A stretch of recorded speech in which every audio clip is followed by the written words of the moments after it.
Maaga pa lamang ay gising na si Maricel Ramos sa maliit na kwartong inuupahan niya sa Hong Kong. Tahimik lang ang paligid.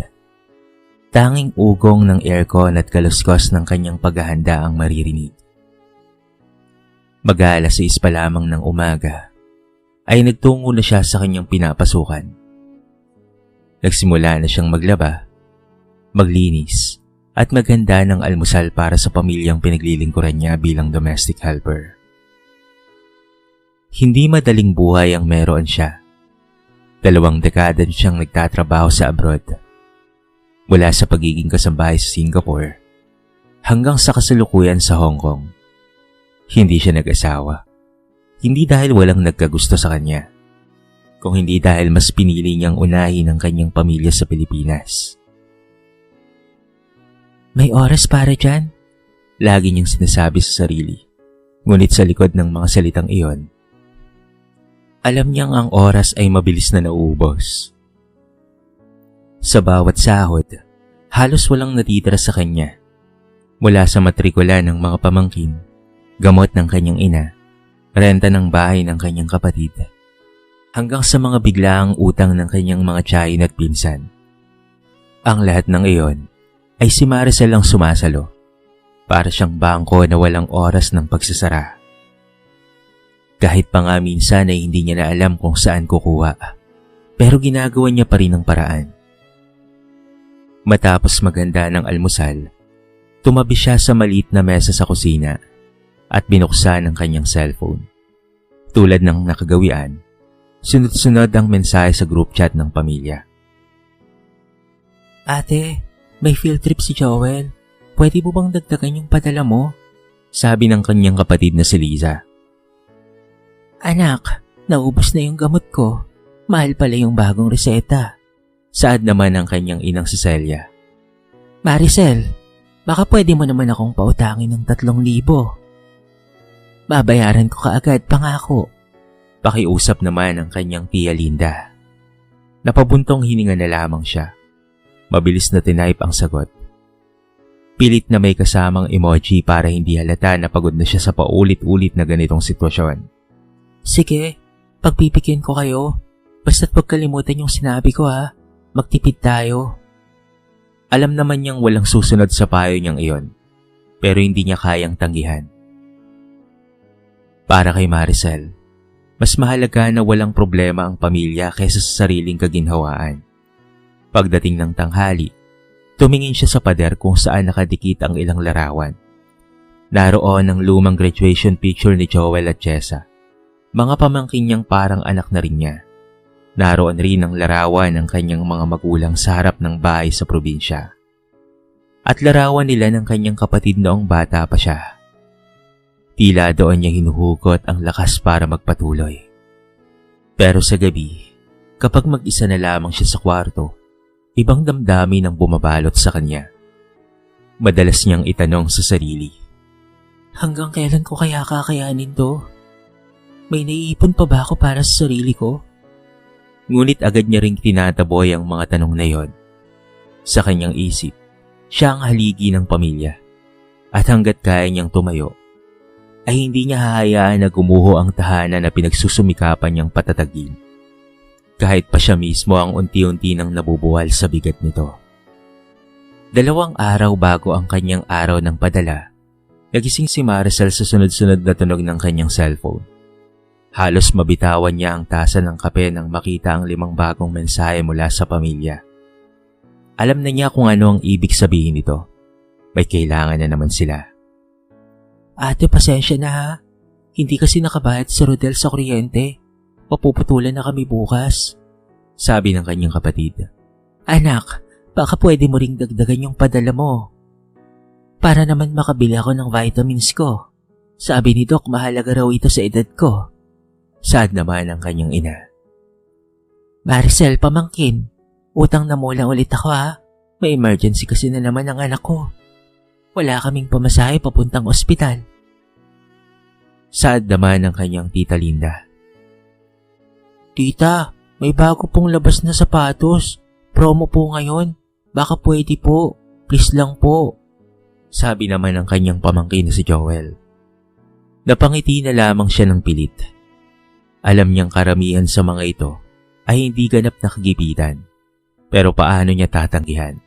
Lumaki siyang tinuruan ng kanyang lola Remy, ang yumaong lola niya, na kung kaya mo namang tumulong, ay tumulong ka. At sa kaso ni Maricel, parang lagi niyang kaya o pilit niyang ginagawa ng paraan kahit wala na siyang sapat para sa kanyang sarili. Pagkatapos ng trabaho, dumiretso siya sa remittance center. Nakasanayan na niya ang ganitong eksena. 3 resibo, 3 pangalan ng padadalhan. Sa nanay, sa kapatid, at sa kanyang tiyahin. Halos kalahati ng sahod niya ang nawawala sa isang pindot lang. Sa biyahe pa uwi, nakasandal siya sa upuan ng bus. Pinagmamasdan ng mga ilaw ng syudad. Minsan, naiisip niyang ang ganda ng Hong Kong sa gabi. Pero para sa kanya, isa lamang itong lugar ng trabaho, hindi tahanan. Sa Pilipinas pa rin siya humihinga ng maluwag, kahit papuno ng responsibilidad doon. Pag-uwi niya, pinuksan niya ang kanyang Facebook. Sa newsfeed, bumungad kaagad ang larawan ng pamilya. Nakangiti sa isang kainan. Tila masaya at walang iniintinding problema. May caption pa ito, "Family bonding, thanks to our ever-gorgeous Ate Maricel." Napangiti siya ng totoo. Kahit bahagyang kumurot sa dibdib ang tanong, "Ako lang ba ang nagpupuan ng bonding nila? Ako lang ba ang dahilan ng mga ngiti nila?" Pero tinabig niya ulit ang ganitong kaisipan. Kinagabihan, tumawag ang kanyang ina. "Anak, pasensya ka na kung laging may hinihingi kami ha. Alam mo naman, wala kaming maaasahan dito," sabi ng kanyang inang si Aling Celia, habang naririnig ni Maricel ang tawa ng mga pamangkin sa background. "Ayos lang po ma, basta't mag-ingat kayo dyan ha," sagot niya. Pagkababa ng tawag, nanahimik siya sa kama. Sa sulok ng kanyang kwarto ay mayroong maliit na alkansya. Matagal niya na itong ginagamit para sa personal niyang pangarap. Isang maliit na sari-sari store pag-uwi sa Pilipinas. Ngunit sa tuwing mapupuno ito, lagi namang nababawasan kapag may dumating na emergency mula sa kanyang pamilya. Sa isip niya, balang araw, makakapagpahinga rin ako. Pero sa puso niya ay mayroong takot na baka kapag dumating na ang araw na yon, ay hindi na dahil tapos na ang pagtulong niya, kung hindi dahil wala na siyang lakas para magpatuloy. Mataas ang araw nang maramdaman ni Maricel ang kakaibang kirot sa kanyang tagiliran habang nagwawalis ng sala ng kanilang amo. Noong una, iniisip niyang baka pagod lamang o naipit na ugat. Pero habang lumilipas ang mga araw, palala ng palala ang kanyang sakit. Nagsimula na rin siyang mapagod ng mabilis. Hingal kahit sa kaunting gawain lamang. At minsan, ay parang may patinding bigat sa kanyang dibdib. "You don't look well, Maricel. You should see a doctor," sabi ng kanyang among si Mrs. Yan. May halong pag-aalala sa mukha nito. Wala na siyang lakas para tumanggi pa, kaya't pumayag na siyang magpa-check up. Sa klinika, mabilis siyang sinuri ng doktor at pinayuhan na magpa-blood test at CT scan. Dahil doon ay kinabahan siya. Pero tiniis niya. 2 araw lang ang lumipas, tinawag na siya para makuha ang resulta. Pag-upo niya sa harap ni Dr. Reyes, agad niyang napansin ang seryosong mukha nito. "Maricel," mahinang sabi ng doktor, "I'm afraid that the test showed that you have stage 4 cancer. It was already spread, and at this stage, treatment can only do so much to prolong your life." Parang umalingungaw ang bawat salita sa tenga ni Maricel. Stage 4, spread, prolong your life. Hindi niya maramdaman kung umiiyak siya o hindi na, basta't para siyang nalulunod sa hangin. Gaano po? Gaano na lang po ako tatagal?" Halos pabulong niyang tanong. "A few months, maybe a year, if treatment works," sagot ng doktor. Paglabas niya ng klinika, baikpit niyang niyakap ang bag niya. Para bang yun lang ang kakampi niya sa mundo. Naglakad siya pauwi, pero pakiramdam niya ay wala siyang realidad. Sa isip niya, Bumabalik-balik ang mga mukha ng pamilya niya sa Pilipinas. Ang nanay niyang may sakit. Ang kapatid niyang laging humingi ng tulong. Ang mga pamangkin niyang pinapaaral niya. Kinagabihan, tumawag siya sa nanay niya. "Ma, uuwi na ako." Mahinang sabi niya. "Talaga ba, anak? Ay salamat naman. Ang dami nating problema dito. Mabuti at makakauwi ka na para matulungan kami." Sagot ni Aling Celia. Masaya ang tinig. Walang tanong kung bakit biglaan. Walang pag-aalala kung ano ang dahilan ng kanyang pag-uwi. Napangiti si Maricel ng mapait. Hindi niya pa nasasabi sa kanila na sa pag-uwi niya ngayon ay hindi na siya babalik pa sa abroad. Na sa huling mga buwan ng kanyang buhay, gusto niyang makasama sila at maramdaman ang pagmamahal na binigay niya sa kanila ng buong puso. Kinabukasan, nagpaalam siya sa kanyang amo at inihanda ang lahat para sa kanyang pag-uwi. Habang pinupuno niya ng gamit ang maleta, napatingin siya sa alkansyang nasusulok ng kanyang kwarto. Binuksan niya ito at nakita ang kakaunting perang naipon. Ipon niya sana ito para sa sari-sari store na matagal na niyang pinapangarap. "Siguro, ito na lang ang gagamitin ko para sa mga huling araw ko," bulong niya sa sarili. Maagang maaga pa lang ay nasa airport na si Maricel. Habang nasa pila, pinagmamasdan niya ang ibang mga pasahero. Mga batang masigla, mag-asawang magkahawa kamay, at ilang kapwa OFW. Nahalata ang pananabik sa kanilang pagbabalik. Sa kabila ng bigat sa dibdib, may bahagyang tuwa sa puso niya. Sa wakas, makikita ko na ulit ang Pilipinas at ang pamilya ko. Paglapag ng eroplano sa NAIA, agad niyang naramdaman ang init at amoy ng hangin.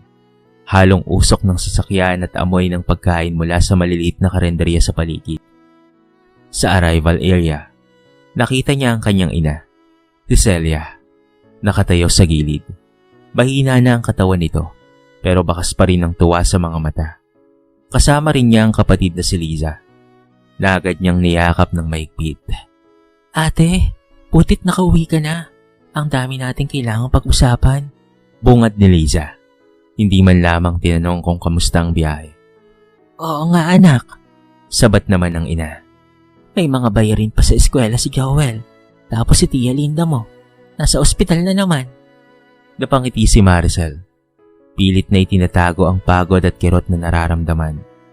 Hindi pa ito ang tamang oras para sabihin ang kanyang kalagayan. Gusto muna niyang maramdaman ang simpleng saya ng balikbayan. Sa mga unang araw niya, puno ang bahay ng mga kamag-anak na dumalaw. Pero hindi para kamustahin siya. Halos lahat ay may bitbit na kwento ng problema. Si Tia Linda na may medical bill, si Rodel na asawa ni Liza na nawalan ng trabaho, at ang kanyang mga pamangkin na kailangan ng pambili ng uniforme at sapatos. "Pasensya ka na ate ha," sabi ni Liza isang gabi. "Pero ikaw lang kasi ang maasahan namin. Alam mo naman, ikaw yung may alam sa pera." Sumagot naman si Maricel. "Wala akong masabi. Basta tutulungan ko kayo hanggat kaya ko." Tugon niya. Kahit paramdam niyang mabilis na nauubos ang dalang ipon. Sa tuwing mag-isa siya sa kwarto, kinakausap niya ang sarili sa salamin. Bakit walang nagbabago? Akala ko, makakapagpahinga na ako pag uwi ko. Pero parang mas lumala pa. Dumating na nga ang araw na nagpasya siyang sabihin sa ina ang totoo. Ma, may sakit po ako. Mahina niyang simula. Anong sakit yan, anak? Tanong ni Celia, bagyang kinakabahan. May stage 4 cancer po ako. Sabi ng doktor, ilang buwan na lamang po siguro akong mabubuhay. Natigilan ng ina, pero imbis na yakapin siya o umiyak, ang sumunod na sinabi nito ay, Anak, ibig sabihin ba nito? Kailangan pa nating mag-ipon para sa pagpapagamot mo. Ang dami nating bayaring dito. Parang tinuhog ng malamig na sibat ang puso ni Maricel. Sa halip na yakap o lambing, mas inuna pa rin ng kanyang ina ang iniisip na gastos. Sa gabing iyon, naunawaan na niya ang isang bagay. Kahit gaano pa kalaki ang pagmamahal at sakripisyo mo, may mga tao talagang hinding-hindi matututo na ikaw ay pahalagahan. Mabilis na lumipas ang unang buwan ni Maricel sa Pilipinas. Sa halip na makapagpahinga at makapag-focus sa kalusugan, mas lalo siyang napagod. Araw-araw, may kumakatok sa kanilang bahay. Pinsan na nangungutang, kapitbahay na humingi ng tulong para sa gamot, at mga pamangkin na umiiyak dahil wala pang pambayad sa school project. Kahit may sakit, pilit siyang umaakto na malakas. Kapag tinatanong kung bakit madalas siyang nahihilo o inuubo ng matindi, sinasabi lang niya na baka pagod lang siya. Ayaw niyang makita ng iba ang totoo, na unti-unti na siyang nilalamon ng karamdaman. Isang hapon, nakaupo siya sa maliit na terrace habang iniinom ang gamot. Lumapit si Lisa, hawak ang resibo ng kuryente. Ate, overdue na tayo. Baka pwedeng ikaw muna ang magbayad. Alam mo namang wala pang trabaho si Rodel. Pilit nang umiti si Maricel, pero ramdam ang kirot sa dibdib. Sige, kukunin ko na lang sa natitira kong pera. Pagpasok niya sa kwarto, binuksan niya ang kanyang maliit na envelope na pinaglalagyan ng ipon. Halos kalahati na lamang ng dala niyang pera mula sa abroad ang natitira. At 2 buwan pa lamang siyang nasa Pilipinas. Naisip niya, hindi na ito tatagal kung ganito palagi. Minsan, sumubok siyang magpahiwatig sa hapagkainan. Ang sabi niya, siguro, kailangan ko na ring maglaan para sa sarili ko, sa gamot ko. Pero ang sagot ni Lisa ay napakabilis at walang pag-aalinlangan. Ate, pwede mo namang pagsabayin, hindi ba? Alam naming malakas ka pa. Saka baka gumaling ka pa kung itutuloy mo yung treatment. Walang ni isa sa kanila ang nagtanong kung kamusta na talaga ang pakiramdam niya. Isang gabi, habang nakahiga, tumawag ang dati niyang kaibigan sa Hong Kong. Ito ay si Annalyn. Sel, kamusta ka na? Nakabalik ka na pala sa Pinas. Masayang bungad nito. Okay lang, sagot niya, pero agad na naramdaman ng kaibigan ang lungkot sa boses niya. Alam kong hindi ka okay.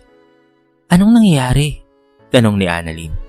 At doon ay tuluyang bumuhos ang luha ni Maricel. Ikinuwento niya ang sakit, ang kawalan ng suporta, at ang pakiramdam na ginagamit lamang siya. Sel, hindi ka pwedeng ganyan palagi. Kailangan mong alagaan ang sarili mo. Kung hindi ka maglalagay ng limit, uubusin ka nila. Payo ni Annalyn. Pagkababa ng tawag, napaisip si Maricel. Totoo ang sinabi ng kanyang kaibigan. Pero paano siya maglalagay ng limit sa mga taong pamilya niya? Sa mga taong minahal niya at pinagsakripisyuhan ng halos buong buhay niya. Kinabukasan, dumating ang balita na si Tia Linda ay kailangan ng operahan. Wala silang ibang malapitan. At natural, siya ang tinawag. Kahit ramdam na niya ang bigat sa katawan at kakapusan sa pera, napilitan siyang maglabas muli ng malaking halaga. Sa bawat perang inilalabas niya, ramdam niyang kaunti na lamang ang natitira para sa kanyang sarili. Hindi lang sa bulsa, kung hindi sa oras at lakas na natitira para siya ay mabuhay. Sa puntong ito, nagsisimula ng mabuwag ang kanyang pangarap na makaranas ng huling mga buwan na puno ng pagmamahal at kapayapaan. Ang pumapalit dito ay ang katotohanang masakit. Napakasakit tanggapin. Kahit sa oras ng kanyang pagkakasakit, siya pa rin ang inaasahan ng lahat. Magsisimula pa lamang ang umaga, pero ramdam na ni Maricel ang mabigat na pagod. Hindi lang sa kanyang katawan, kung hindi pati na rin sa kanyang kaluluwa. Lalong lumala ang kanyang ubo. Halos hindi na siya makatulog sa gabi sa sobrang sakit ng dibdib. Pero kahit ganoon, patuloy pa rin ang pagbibigay niya ng tulong sa lahat ng lumalapit sa kanya. Isang araw, pumasok si Lisa sa kanyang kwarto. Halatang may mabigat na sasabihin. Ate, may problema tayo. Kinakailangan ng advance tuition ni Joel. At kung hindi mababayaran, hindi siya makakapag-enroll. Lisa, pasensya ka na ha, pero wala na akong pera. Halos, ubos na. Mahinang tugon ni Maricel. Hawak-hawak ang tiyan dahil sa kirot. Paano? Hayaan mo na lang bang tumigil sa pag-aaral ang pamangkin mo?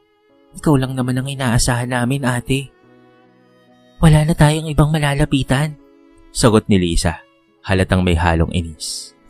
Sa halip na intindihin ang kalagayan niya, mas mahalaga sa kanila ang pera. Ramdam niyang parang wala siyang halaga bilang isang tao. Parang bangko lang na anytime may pwedeng lapitan. Dumating ang araw na kailangan niyang bumalik sa doktor para sa follow-up check-up. Wala man lamang sumama sa kanya. Naglakad siyang mag-isa papunta sa terminal. Sumakay ng jeep at bitbit ang resulta ng huling test.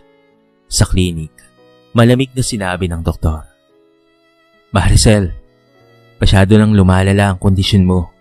Dapat ay mag-focus ka na lamang sa treatment at pahinga. Kung hindi, baka ilang buwan na lamang ang natitira sa buhay mo. Pag-uwi niya, naabutan niyang nagtatawanan at nagkakantahan ng kanyang mga pamangkin sa sala. Si Lisa naman ay abala sa cellphone. Walang nagtangkang tanungin kung ano ang resulta ng kanyang check-up. Parang walang pakialamang lahat. Gabi-gabi, umiiyak si Maricel sa kama. Tanging ang tinig ng kaibigan niyang si Annalyn sa telepono ang nagsisilbing kaaliwan. Sel, kailangan mong tanggapin na hindi lahat ng mahal natin ay marunong magmahal pabalik. Madalas nitong paalala. Lumipas ang ilang linggo at dumating ang pinakamabigat na pagsubok. Nakatanggap sila ng notice na puputulan ng kuryente ang bahay nila kung hindi ka agad makakabayad ng 3 buwan na atrasado. Si Lisa, imbes na maghanap ng paraan ay lumapit ka agad sa kanya. Ate, ikaw na lang ang magbayad ha. Alam kong may natitira ka pa dyan. Lisa, yan na lang ang pambili ko ng gamot ko. Sagot ni Maricel. Nanginginig ang boses at nanghihina. Huwag ka na kasing uminom ng gamot. Mas importante ang ilaw kaysa sa gamot mo. Sa sandaling iyon, parang gumuho ang mundo ni Maricel. Hindi niya akalaing maririnig mula sa mismong kapatid na mas mahalaga pa ang kuryente kaysa sa kanyang buhay. Kinagabihan, wala na siyang nagawa kung hindi ang ilabas ang natitirang pera. Habang binibilang ang mga bariyang naiwan, naramdaman niya ang matinding panghihina. Hindi lang dahil sa sakit, kung hindi dahil sa unti-unting pagkawala ng pag-asa. Sa salamin, pinagmamasdan niya ang kanyang sarili. Payat na payat, paputla, at baka sa mata ang lungkot na matagal na niyang tinatago. Ito ba talaga ang kapalit ng lahat ng sakripisyo ko? Bulong niya sa sarili. Lumipas ang mga buwan at si Maricel ay halos hindi na makabangon mula sa kama. Ang dating matatag at masiglang babae, ngayon ay payat na, paputla, at halos wala ng boses sa sobrang panghihina. Ang kanyang upo ay mas malala at madalas siyang nilalagnat ng walang tigil. Isang umaga, narinig niya ang mga kapatid niyang nagtatalo sa sala. Hindi na naman nagbayad si Joel ng project fee. Hayaan niyo, si Ate Maricel na lang ulit ang sasagot kahit may sakit siya. Sabi ni Lisa. Baka wala na siyang pera. Sagot ng isa nilang kapatid na si Boyet. Aba, hindi pwedeng wala. Baka may tinatago lang yan. Alam mo naman si ate, ayaw magsabi pag may ipon pa. Ramdam ni Maricel ang kirot sa kanyang dibdib. Hindi lang sa sakit, kung hindi sa paraan ng pag-uusap nila, na para bang hindi siya naririnig, kahit katabi lang sila ng kanyang kwarto. Isang gabi ay tumating si Tia Linda niya. Dala-dala ang reseta ng bagong gamot na kailangan raw niya para sa high blood. Anak, baka pwede mong sagutin muna ito. Mahirap na baka atakihin ako. Pakiusap nito. Si Maricel naman, bagamat hirap ng huminga, ay ngumiti at iniabot ang natitirang 500 sa kanyang pitaka. Salamat na ka. Alam ko, sa ilang ako makakaasa. Sabi ng Tia Linda niya bago umalis. Hindi man lamang tinanong kung may gamot pa ba siya para sa kanyang sarili. Sa mga huling linggo, unti-unting nawawala ang mga kaibigan niya. Ang mga kapitbahay ay bihira na ring dumaan. Ngunit ang pamilya niya, kapag lumalapit, ay laging may bitbit na problema. Hindi para kamustahin siya, kung hindi para humingi ng tulong sa kanya. Isang gabi, nagdesisyon si Maricel na magsulat ng liham. Nilagay niya rito ang lahat ng sama ng loob at pagmamahal na pinagsama sa isang papel. Sinabi niya kung gaano siya napagod, kung paano siya nagmahal ng walang kapalit, at kung gaano kasakit na maramdaman na ginagamit siya hanggang sa huling hininga niya. Ngunit itinago niya ito sa ilalim ng kanyang unan. Hindi para ipamukha sa kanila ang lahat, kung hindi para may masabi man lamang siya. Kahit pa sa papel, bago siya tuluyang mawala. Ilang araw bago siya bawian ng buhay, tumawag muli si Annalyn mula sa Hong Kong. Sel, gusto ko sanang umuwi para makita ka. Umiiyak nitong sabi. Ngumiti si Maricel kahit hirap na. Salamat, Lynn. Pero baka hindi mo na ako maabutan. Huwag mo na akong alalahanin pa. Alam kong ginawa ko ang lahat para sa kanila. Kahit pag ganito ang kapalit. Sa huling gabing iyon, mag-isa siyang nakahiga sa madilim na kwarto. Walang kahit sinong nagbabantay. Narinig niya ang tawanan sa sala habang siya ay nakatingin sa kisame. Tinatanggap ang katotohanang wala nang magbabago. Kinabukasan, hindi na siya nagising. Maagang dumating ang araw ng balita. Wala na si Maricel. Natagpuan siya ng isang kapitbahay na pumasok para manghiram ng tubig. Nakahiga si Maricel sa kama, nakapikit at tila mahimbing na natutulog. Ngunit malamig na ang kanyang katawan. Walang sino mang kamag-anak ang nasa tabi niya nang mangyari ito. Nang kumalat ang balita, isa-isang dumating ang kanyang pamilya. Ngunit sa halip na magluksa, agad na naging usap-usapan kung sino ang magbabayad ng purol. Ano? Wala naman palang pera si ate. Kulat na tanong ni Liza habang binubuklat ang pitaka ni Maricel. Saan naman napunta ang lahat? Ang dami niyang padala noon, di ba? Singit ni Boyet. Nako, baka tinago lang yan. Sabat naman ang kanilang tiyahin. Habang binubuksan ang drawer, ang mga kapitbahay nakamasid lang, tahimik na umiiling. Kita nilang malinaw na kakulangan ng malasakit ng pamilya sa yumaong si Maricel. Dumating ang funeral parlor para kunin ang kanyang katawan. Ngunit naipit sa diskusyon ng magkakamag-anak. Hindi ko kaya ang gasto sa kabaong ha. Baka sa akin yung ipasalo yan. Sigaw ni Boyet. Ako rin. May anak akong pinapaaral. Sagot ni Lisa. Papaano to? Hindi pwedeng hindi siya maayos na mahilibing. Sabat naman ng isang pinsan. Lahalatang ayaw ring gumastos. Sa gitna ng pagtatalo, isang kapitbahay ang nagboluntaryong mangutang para lamang maumpisahan ang burol. Kahit papaano, nais niyang may pakita na may nagmamalasakit kay Maricel, kahit hindi kadugo. Habang nakahimlay na ang katawan ni Maricel sa simpleng kabaong, kakaunti lamang ang dumalaw. Ang mga kamag-anak ay abala sa paghahanap ng paraan para mabayaran ang utang sa funeral parlor. Sa halip na pag-usapan ang alaala ng kanilang mahal sa buhay, mas inatupag nila ang pagtuturo kung sino ang dapat na mag-asikaso at maglabas ng pera. Sa isang sulok, may nakapansin sa sulat na natagpuan sa ilalim ng una ni Maricel. Isa itong liham, nakatiklop at nakasalyado. Pinasa ito ni Annalyn, na dumating kinabukasan mula Hong Kong. Dala ang mabigat na puso sa liham na nakasaad. Mahal kong pamilya, ginawa ko ang lahat para sa inyo. Pinili kong magsakripisyo, umalis ng bansa, at ibigay ang lahat ng kaya ko. Hindi ko inisip ang sarili ko. Sapagkat akala ko sapat na ang pagmamahal ko para maging sapat rin ako sa inyo. Ngunit sa huli, natutunan kong hindi lahat ng binibigay mo ng buong puso ay marunong magbalik. Sana balang araw, patutunan niyo ang halaga ng tunay na malasakit, yung hindi nasusukat sa pera. Paalam sa inyo. Pagkabasa nito, tahimik ang lahat. Ngunit ang katahimikan ay panandalian lamang. Agad rin silang nagbalik sa pagtatalo kung saan ililibing si Maricel. Sa huling araw ng kanyang burol, kakaunti lamang ang nagatid sa kanya sa huling hantungan. Ang mga tunay na nagluluksa ay hindi kadugo. Mga kaibigan nito ni Maricel at kapitbahay na saksi sa kanyang kabutihan. At doon, sa malamig na lupa, tuluyang sumara ang kabanata ng buhay ni Maricel. Isang babaeng nagmahal at nagsakripisyo hanggang sa kanyang huling hininga. Ngunit nakatagpo ng katotohanang hindi lahat ng iniingatan mo ay iingatan ka rin pabalik. Pagkatapos mailibing ni Maricel, unti-unting bumalik sa kani-kanilang buhay ang kanyang pamilya. Ilan sa kanila ay patuloy pa rin nagrereklamo sa hirap ng buhay At may ilan na para bang wala lang ang nangyari. Ngunit sa mga taong tunay na nakakita sa kabutihan ni Maricel, hindi ganoon kadali kalimutan ang iniwan ng kanyang bakas. Si Annalyn, ang matalik na kaibigan niya mula sa Hong Kong, ang isa sa pinaka-apektado. Araw-araw niyang binabasa ang sulat ni Maricel.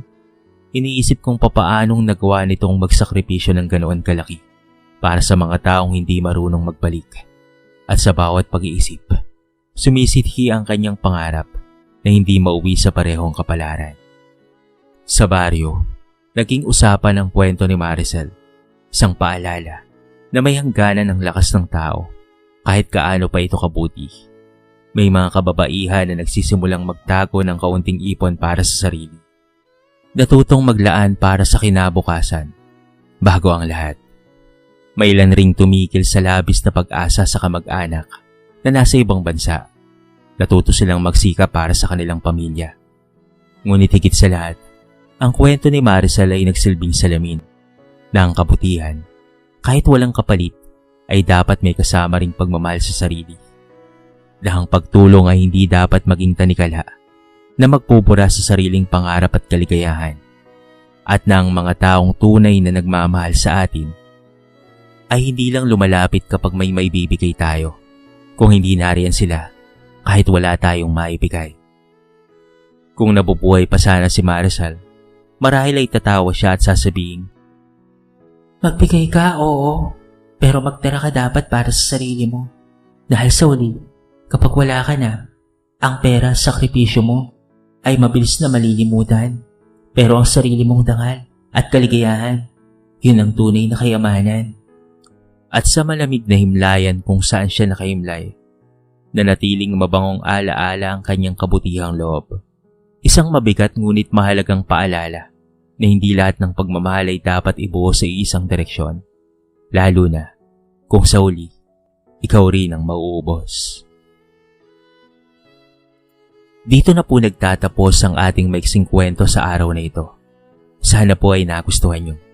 At sana po ay kinapulutan nyo ng maraming aral. Kayo mga kabarangay, anong masasabi nyo sa ating kwento?